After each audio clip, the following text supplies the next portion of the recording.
সবজির মাঠ।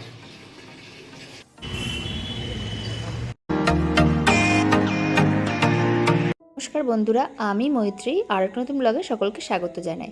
আজকে একটা ছুটির দিন, তো সেই দিনটা কি করি সেটাই তোমাদের সাথে শেয়ার করব। আজকে সকাল সকাল উঠে গেছি, উঠে মানে জামা কাপড় চেঞ্জ করে, বাসি জামা কাপড় চেঞ্জ করে একটু মানে রোববার যেহেতু একটু প্রথমেই গোপালের দর্শন দেব, তারপরে কিন্তু যা কাজ করার করব। আর আজকে কি হচ্ছে সকাল টু রাত তোমাদের সাথে ভিডিওগুলো শেয়ার করব। সকাল সকাল উঠে আমাদের শাশুড়ি মা কিন্তু পুজো দিয়ে নিয়েছিল গোপুসোনাদের আর সাথে অন্যান্য ঠাকুরেরও। এই যে দেখতে পাচ্ছ মাঝখানের গোপুসোনাটা আমার শাশুড়ি মা পুরী থেকে নিয়েছিল, তোমরা যারা আমার পুরীর ভিডিও দেখেছো সেখানে দেখেছিলে। আর দুটো পাশের দিয়ে দুটো গোপুসোনা, ও দুটো হচ্ছে আমার দিদি শাশুড়ির ছিল।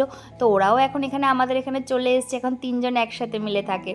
আর আমাদের বাড়িতে যেহেতু অল্প জায়গা, তো সামনেটায় কিন্তু আমার শ্বশুর শাশুড়ি খুব শখ করে একটা ছোট্ট বাগান তৈরি করেছে, খুব যত্ন করে। আর এদিকে দেখো আমাদের ব্রেকফাস্টে ছিল ধোকলা আর নান আর হচ্ছে তরকারি। এগুলো সবই কিন্তু চাকদার জলযোগ থেকে আনা, মানে আগের দিন আমি ধোকলা খেতে চেয়েছিলাম, বললো যে এটা সকালে পাওয়া যায়, তো সেইটাই আমার সকাল সকাল গিয়ে বরমশাই কিন্তু সবার জন্য নিয়েছিল ধোকলা আর নান, তো সেটা দিয়ে সবাই মিলে ব্রেকফাস্ট করে নিয়ে ওদিকে কিন্তু দুপুরে রান্নার প্রস্তুতিও শুরু হয়ে গেছিলো।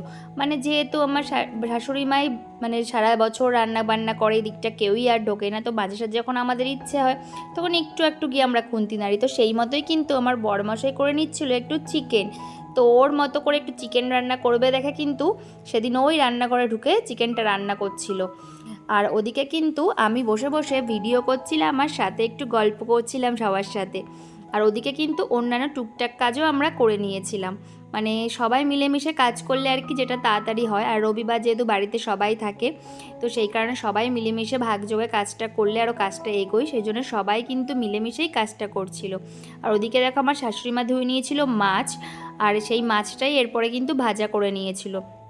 আর আমি সত্যি বলতে প্রচণ্ড লাকি, মানে আমাদের ওপর কিন্তু এখনও পর্যন্ত কোনো প্রেশার নেই, রান্না বান্না এগুলো কিন্তু বলতে গেলে আমার শাশুড়ি মাই সম্পূর্ণ নিজে হাতেই করেন।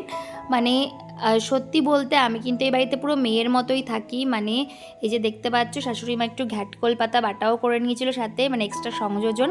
আর এদিকে চিকেন অলরেডি রান্না হয়ে গেছে। তো সব কিছু মিলিয়ে কিন্তু দুপুরে আমরা সবাই একসাথে যেহেতু লাঞ্চটা করি, সারা সপ্তাহে যেহেতু সময় পাই না, এই যে দেখো কড়া করে মাছ ভাজা, তারপরে আরও অনেক কিছু ভাজা পোড়া ছিল, তারপরে ছিল হচ্ছে ভাত, ঘ্যাটকল পাতা, চিকেন, সব কিছু দিয়ে কিন্তু সবাই মিলিয়ে গল্প করতে করতে বেশ জমিয়ে খাওয়া দাওয়া করে নিচ্ছিলাম। ও আর হ্যাঁ, যেটা বলছিলাম নিজেকে কেন লাকি বলছি, কারণ দেখো বর্তমান সময়ে কিন্তু এখন সম্পর্কগুলো এমন জায়গায় চলে যাচ্ছে যে সত্যি বেশি ভালোর থেকে তিক্তটাতেই বেশি দেখা যায়। কিন্তু আমি মনে করি যে সেই তিক্তটাটা আসবেই না যদি উভয় পক্ষেরই সমান মানে এফোর্ট থাকে বা সমান মানে আন্ডারস্ট্যান্ডিং থাকে, তো তাহলে কিন্তু সম্পর্কগুলো অনেক সুন্দর হয়ে যায়। মানে একটা মেয়ে গিয়েও যেমন ভাববে না যে না আমি পুরোটাই অ্যাডজাস্ট করবো, আবার তারাও ভাববে না যে না আমি পুরোটাই অ্যাডজাস্ট করব। মানে উভয় পক্ষের সমঝোতাতেই কিন্তু একটা সম্পর্ক কিন্তু ভালো হয়। তো সেই কারণে কিন্তু সেই কোশ্চেনটা নিয়ে চললে হয়তো আমাদের জীবনটা অনেক সুন্দর হয়ে যায়। আর এই দিকে দেখো আমরা কিন্তু সন্ধ্যা সন্ধ্যা মানে একটু রাতই বলতে পারো করে বেরিয়ে পড়েছিলাম একটু হাওয়া খেতে। তো রোববার একটু হাওয়া না খেলে ভালো লাগে না, সেই কারণে মাঝে সাঝে বেরোনো তো হয়, আর রোববারটা স্পেশালি বেরোনোই হয়। তো দুজনে মিলে আবার একটু হাওয়া খেতে বেরিয়ে পড়েছিলাম রাত করে। আর এই দিকে দেখো এই যে ঘোষমশাই মানে কল্যাণী, আগেও তোমাদের এর ওপরে ভিডিও আছে আমার চ্যানেলে, তোমাদের যদি প্রয়োজন হয় তোমরা সেটা অবশ্যই দেখবে, আশা রাখি ভালো লাগছে। তো এই যে আমরা চলে যাচ্ছি এইমসের দিকে, রাস্তাটা দিয়ে একটু কল্যাণীতে যাব, আগেও তোমাদের এখানকার আমরা ভিডিও দেখিয়েছি। তো আজকে আবার সেখানে চলে যাচ্ছিলাম যে কাছাকাছির মধ্যে কোথায় একটা যাওয়া যায় ভালো, তো ওইখানটাই ভাবলাম যে যা একটু ঘোরাও হবে খাওয়াও হবে, দুটোই হয়ে যাবে। এতক্ষণ নিশ্চয়ই আন্দাজ করতে পেরেছো তোমাদের সেই কল্যাণী ফিশ ফ্রাই যে বলেছিলাম যে একটা ভালো জায়গা আছে, ওইখানে খেতে যাচ্ছি সেই ফিশ ফ্রাই।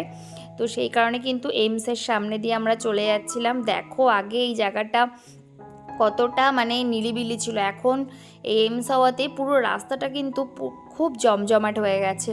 আর এই এইমসের পাশেই কিন্তু সেকেন্ড ওয়াইফ বলে একটা ছোট মানে কার্ট টাইপের রেস্টুরেন্ট আছে, ওটাতে আমি আগে এসেছিলাম। তো তখন আমি ব্লগ করতাম না, ভিডিও করতাম না, তোমরা কিন্তু এখানে ঘুরে যেতে পারো। তো যদি কোনো দিন যাই তোমাদের সাথে অবশ্যই সেটা শেয়ার করব। প্রত্যেকের জীবনটাই কিন্তু সুখ দুঃখ মিলিয়ে, তাই মানে সুখের দুঃখ তো অবশ্যই জীবনে আসবে, কিন্তু সেই দুঃখকে সঙ্গী করে সুখের দিকে এগিয়ে যেতে হবে। আর এই যে আমরা যে শুধু ঘুরে বেড়াই, মানে ঘোরার ভিডিও বেশি দেখানো হয়, তো সেই কারণে কিন্তু আমাদের জীবনেও যে দুঃখ নেই সেটা কিন্তু একদমই নয়। প্রত্যেকের জীবনেই কিন্তু দুঃখ থাকে, তো দুঃখ তো থাকবেই, তো তাকে ছাপিয়ে যদি সুখ যায় তার থেকে আর বড় কিছু হতে পারে না। আর এই সব দুঃখে যদি পরিবার পাশে থাকে তাহলে তো সেই দুঃখকে দুঃখই মনে হয় না। আর তোমরাও তো আমাদের পরিবারেরই একটা অংশ, তো আশা রাখছি তোমাদের সবসময় পাশে পাবো, আর তাহলে মানে এগিয়ে যাওয়ার উৎসাহ পাবো। ওকে তো অনেকে অনেক কিছুই বলবে, মানে আমাদেরও শুনতে হয় অনেক কিছু, কিন্তু সেগুলোতে কিন্তু কান দিলে চলবে না। তো প্রকৃত তুমি যদি মন থেকে ঠিক হয়ে থাকো, সেটা নিয়ে তুমি যদি তোমার সততাকে নিয়ে এগিয়ে যাও, অবশ্যই কিন্তু জীবনে একদিন সফলতা আসবেই। তো এটাতেই আমি বিশ্বাস করি। আজকে অনেক বেশি জ্ঞান দিয়ে ফেললাম, তো আমি এতটাও বড় নই যে তোমাদেরকে এত জ্ঞান দিতে পারি, মানে আমার জীবনে কিছু এক্সপিরিয়েন্স থাকে আমি তোমাদের সেটা বললাম। আর অবশ্যই আমি হয়তো ভালো আছি দেখে বা ভালো একটা পরিবার পেয়েছি দেখে কিন্তু এই কথাগুলো বলতে পারছি, সবার ক্ষেত্রে হয়তো সেটা নাও হতে পারে, হয়তো সবার সমস্যাটা অন্য রকম। তো দেখো কথায় কথায় কিন্তু আমরা চলে এসেছি কল্যাণীতে।